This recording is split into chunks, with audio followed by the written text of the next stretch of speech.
Bonjour à toutes et à tous et bienvenue dans cette vidéo consacrée à l'épisode 4 de la saison 2 de la série House of the Dragon. Et sans plus tard... Ah non, ça va pas recommencer, hein. Oui, bonjour... Bah, pourquoi vous avez les bras en l'air? Bonjour, désolé de vous importuner, mais j'allais justement vous poser la même question à peu de choses près. Pourquoi vous n'avez pas les bras en l'air? De quoi? Vous voulez dire que vous ne l'avez pas entendu? Entendu qui? Quoi? Sans déconner, j'ai pas le temps. Dites-moi ce que vous voulez et tirez-vous. Ah bah bravo, la planète est en danger et monsieur n'a pas le temps pour la sauver. Et dire que Steve va nous sauver les miches et vous avec, c'est à se demander. Sauver la planète? Parce que vous comptez sauver la planète en levant les bras en l'air? Eh ben mon cochon, si c'est pour se farcir des types comme vous à longueur de journée, tu m'étonnes que la planète ait besoin d'être sauvée. Et d'abord, il est où ce gars qui tient tant que ça à nous venir en aide? Là-haut, regardez. Eh oh monsieur, dites quelque chose, ce connard veut pas me croire. Qu'est-ce que c'est que ce bordel? C'est moi ou ce type est en train de flotter dans les airs? Comment ça, ce connard? Vite, il faut qu'on parle. Donc, l'épisode démarre avec Daemon qui a de nouvelles visions et pas des moindres puisqu'il tombe sur Rhaenyra lorsqu'elle était toute jeune assise sur le trône. Déjà ça part mal, tu sens que tonton Daemon va l'avoir mauvaise et va nous faire une dingue. Et voilà, punaise, l'épisode vient à peine de commencer. D'ailleurs Daemon, entre nous, tu forniques, tu décapites, sans déconner. En tant qu'oncle, t'aurais pas des projets un peu moins extrêmes à proposer à ta nièce? Quoi qu'il en soit, est-ce qu'on serait pas en train de nous teaser une scène à venir si Rhaenyra devait régner sur le trône? Le mystère reste entier. Puis, après plusieurs autres visions qui semblent le perturber, notamment l'apparition de sa défunte femme lorsqu'il parlementait avec un certain Willem, que l'on a pu voir dans la première saison et qui avait l'intention de prendre la main de Rhaenyra, ou encore son passage furtif dans la Matrice. Quand bien même vous lèveriez une troupe d'hommes du Conflant, ils ne seraient pas prêts à temps pour l'affronter. J'ai déjà vu ça. Rhaenys rencontre le jeune homme qui a sauvé son époux et il se trouve qu'elle le connaît, mais que son passé serait la raison pour laquelle Corlys n'a pas trouvé bon de le récompenser pour cet acte. Bon, au départ, je vous avouerai que j'ai pas bien compris cet attouchement tactile de la part de Rhaenys. Je me suis même dit qu'à ce moment-là, il y avait une certaine odeur de... Comment c'est déjà? Ah oui, c'est ce parfum-là, Blackhead. Mais bon, après réflexion, je me suis demandé s'il ne s'agissait pas du fils de Corlys, mais qu'il a bien évidemment eu avec une autre femme, notamment en prenant en compte ce que dit Rhaenys. Votre mère devait être une très belle femme. Attends voir. Non, sans blague, il y a toujours cette odeur. Moi le gros bâtard, à moi. Mais sire... Bref, j'ai tout de même hâte d'en apprendre davantage sur ce personnage, et pour rester dans le domaine des progénitures, j'attends impatiemment de voir ce qui se passera quand les Vélarions apprendront que Laenor est bel et bien vivant. Personnellement, je pense que ce jour-là, il y a de grandes chances que ça parte en vrille. Pendant qu'Alicent ingurgite une tisane préparée par le grand maître, et ce sur quoi nous reviendrons un peu plus tard, à Pendragon, les membres du conseil poursuivent leur projet, à savoir celui de balancer des reproches en rafale et ne pas passer à l'action malgré l'avancée dangereuse de l'équipe d'en face. À ce niveau-là, autant se tirer chez la concurrence, là vous êtes en train de vous faire du mal. Et là encore, t'as l'autre qui continue de causer. Nous pourrions sans doute agir si seulement nous avions une troupe à nous. Ou un chef ici pour nous guider. Non, attendez, non, mais vous dites rien, vous. Ce conseil est sans gouvernail. Non, mais ça suffit maintenant, enfin, je vous dis de la fermer, c'est quand même pas compliqué. Pourquoi votre voix devrait-elle être plus forte que la nôtre, princesse? Mais mêlez-vous de vos fesses! Vous n'êtes pas la main de la reine? C'est de sa voix ainsi que celle du roi Bouclez-la! consort dont nous avons besoin pour conclure des alliances et mener nos vassaux. Mais où sont-ils? Qu'advient-il de ce conseil? Criston, de son côté, se charge de trancher la tête à ceux qui ne ploieraient pas le genou devant le roi Aegon, et semble avoir un projet en tête qui va à l'encontre de ce qui était prévu, ce qui, forcément, met de travers le roi. Et, en plus d'être mis à l'écart de certaines décisions, le roi voit d'un mauvais œil le fait que son frère Aemond prenne clairement le contrôle de la situation, sans compter qu'il soit mis au courant de tout ce qui se passe avant son frère, tout ça sous le regard du conseil. Aemond fait alors clairement comprendre à son frère Aegon qu'il n'a pas les épaules pour tout ça, et le rabaisse. Notamment en lui rappelant la fois où il passait son temps à chercher un surnom avec sa cour, mais dans la langue targaryenne, pour éviter que le conseil l'apprenne, ce qui, je trouve, est assez délicat de sa part. On retrouve ensuite Alicent, qui se colle des cailloux qui ont l'air d'être à une température plus ou moins élevée au niveau du ventre, et pense tromper Larys en lui expliquant qu'elle ressent des douleurs, dues à son plaisir coupable dans le domaine de la gastronomie pâtissière. Je t'explique. Alors écoute bien, la perspicacité de Larys frise le surnaturel, et pour cause. Il lui a suffi d'un regard pour comprendre qu'elle s'est enfilé un remède, celui-là même que le grand maître lui a remis auparavant, et qui est supposé calmer autre chose qu'une simple gastro. Ce dernier passe alors à l'offensive, et cuisine Alicent en essayant de voir à quel point elle s'inquiète pour Criston. Quel futé, mais quel futé ce Larys. Continue comme ça champion, et elle finira par le dire. Si, elle va le dire. J'ai juré, elle va le dire. Allez c'est bon, dis-le que t'es inquiète parce que c'est le père de ton enfant, vas-y, dis-le. Dites-le! Vas-y, dis-le! Allez, dis-le! Allez, dis-le, bordel! Dis-le! Sir Criston est la main du roi. Nous tous devrions prier pour sa victoire et son retour sans encombre. C'est certain. Laris remarque alors des écrits près d'Alicent. Alors selon elle, il s'agirait simplement d'une même passion, à savoir l'histoire, qu'elle a avec son défunt mari Viserys. Mais en ce qui me concerne, elle cherche juste à en savoir plus concernant cette chanson de la glace et du feu, dont lui a parlé Rhaenyra. À Harrenhal, Daemon se farcit encore des visions, mais cette fois-ci, il se voit cosplayer en Aemond.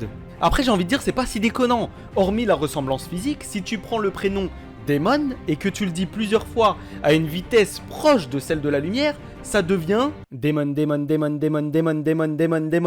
Voilà, ça n'a aucun intérêt, mais je tenais à vous en faire part. Blague à part, depuis la fin de la première saison, j'ai l'impression qu'on tente de nous vendre quelque chose, un genre d'affrontement entre Daemon et Aemond. On avait en effet l'impression que ce dernier cherchait à prouver à Daemon qu'il était de taille pour lui faire face.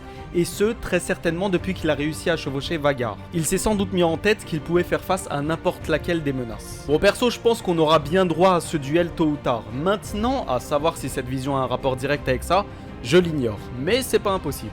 Ensuite, on a Alice, qui explique à Daemon l'origine de ses visions, et raconte qu'autrefois, il y avait un bois où se trouvaient des arbres-cœurs. Mais il se trouve qu'Aren le Noir leur a scié les pattes, et les esprits qui y vivaient ont, depuis, maudit Harrenhal. Et il se trouve que le plumard de Daemon a été construit à partir de cet arbre, ce qui expliquerait ses visions. Cette femme, que Daemon considère tout comme moi comme une sorcière, a l'air de connaître ce dernier sur le bout des doigts. D'ailleurs, c'est marrant, mais sa perspicacité me rappelle quelqu'un... Ah ouais, mais oui, mais pourquoi je demande? Alice lui propose alors une liqueur qui est censée remédier à toutes ses visions intempestives, ce qui, visiblement, n'aide pas, mais pas du tout. Nous retournons ensuite à Port-Réal, dans la salle de conseil, où il semblerait que le roi joue au...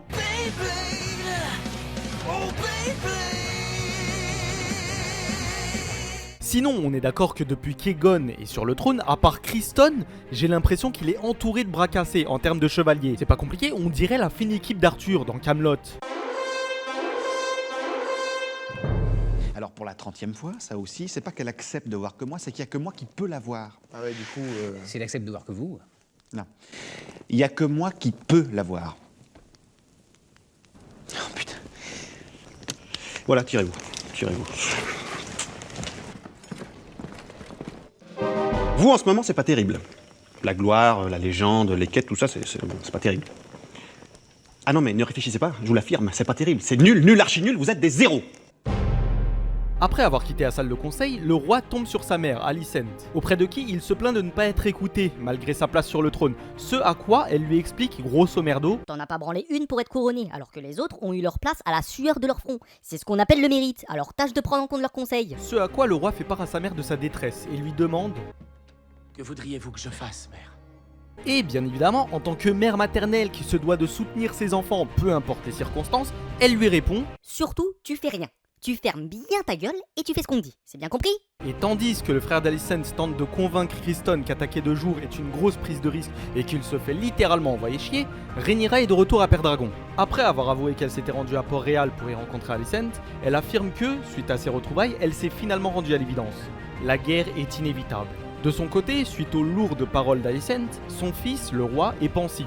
Tu sens que sa colère monte crescendo, mais qu'il est encore en plein doute. Il lui faudrait un petit coup de boost, un genre de signe qui viendrait du ciel, pour pouvoir se lancer et montrer à tout le monde qui c'est le taulier.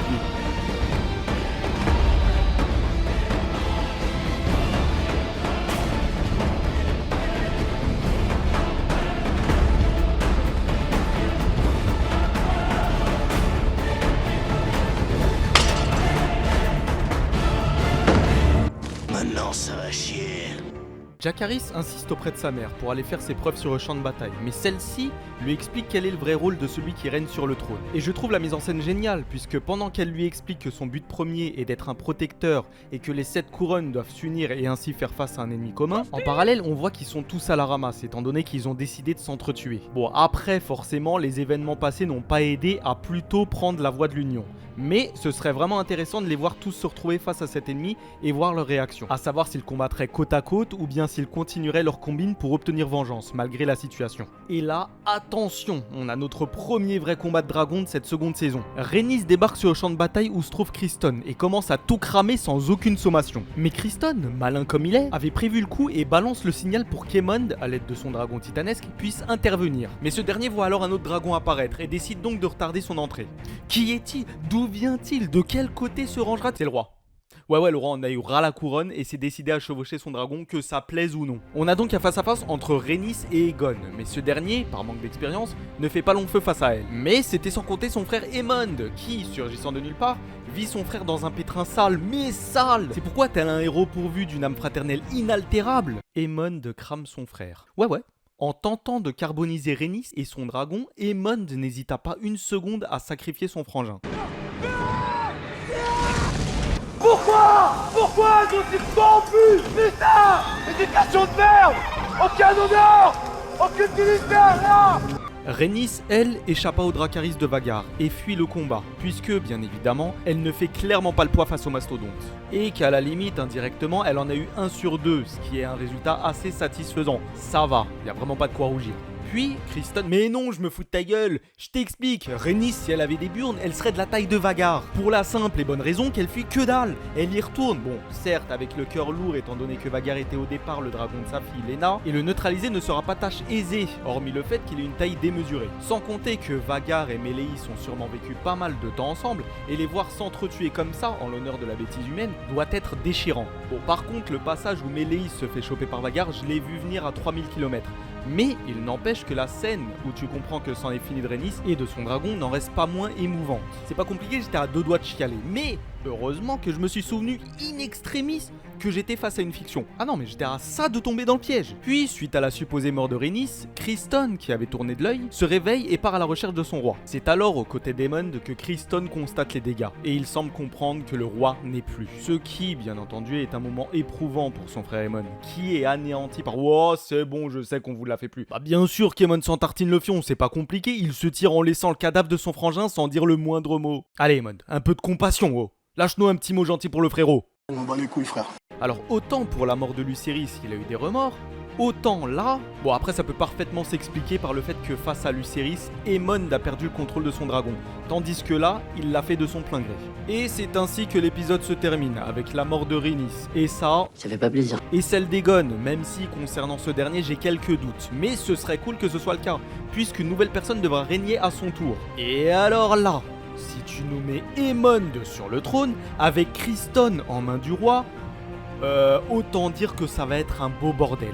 Et ça fait plaisir. En tout cas, excellent épisode pour ma part, j'ai hâte de voir où tout ça nous mènera, notamment la réaction de Rhaenyra quand elle apprendra la mort de Rhaenys, alors Carlys, son époux, n'en parlons même pas. Quant au roi, s'il est bel et bien mort, quelle sera la réaction d'Alicent en apprenant la nouvelle? Bon, en tant que mère, forcément la question ne se pose même pas. Mais va-t-elle apprendre que c'est son propre fils, Aemond, qui s'en est pris à lui? Par contre, ce serait cool que ça puisse avancer du côté de Daemon, parce que je trouve que ça commence un peu à traîner en longueur. Même si la présence de ces visions doit avoir une certaine importance. Et si on en croit les informations que j'ai pu lire autour de l'arbre-cœur, nul homme ne peut mentir devant l'arbre-cœur. Du coup, on pourrait penser que ces visions soient présentes pour mettre Daemon face à la réalité.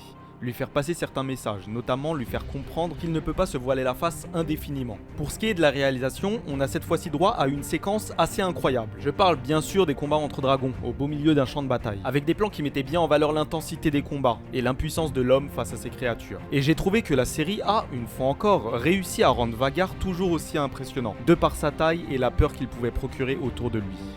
Bon, je pense avoir fait le tour. En attendant la prochaine review, je vous remercie d'avoir regardé cette vidéo jusqu'au bout. N'hésitez pas à vous abonner, partager, commenter et je vous dis à très vite. Ciao!